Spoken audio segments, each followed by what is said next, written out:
কেইজনমান দাদা বাইদেৱে সুধি আছিলে ফেচবুকৰ পইচা কিমান পালা।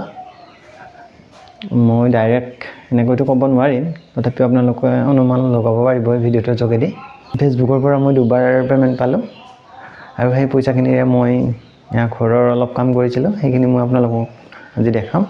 2টামান ক্লিপ আছে আগতে কাম কৰা, সেই ক্লিপকেইটা মই ভিডিঅ'টোৰ শেষত লগাই দিম বাৰু। তাৰ আগতে চাওক, এয়া মই ফেচবুকৰ টকাৰে কি কৰিছিলোঁ। এয়া এই ৰুমটো দেখিছে নহয়, এইটো দেখাব পৰা অৱস্থাত নাছিলে, মানে টিন আৰু কাঠবোৰ গোটেই গৈছিলে।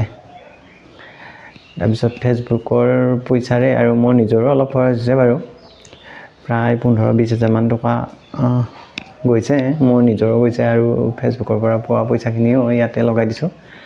টিন কাঠ মিস্ত্ৰী খৰচ মিলি গোটেইখিনি ইয়াতে গৈছে। আৰু ৰুমটো দেখিবলৈ ভাল লগা হৈছে মোৰ। আগতে মানে পানী পৰিছিলে ইয়াতে, টিনবোৰ ফুটি গৈছিলে গোটেই, দেখাব পৰা অৱস্থাত নাছিলে।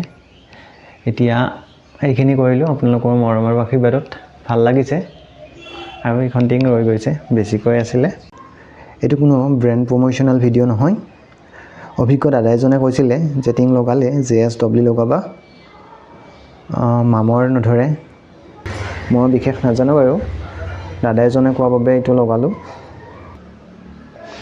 আপোনালোকেও কেতিয়াবা ঘৰত টিং লগালে অভিজ্ঞজনৰ পৰা পৰামৰ্শ লৈ লগাব পাৰে JSW।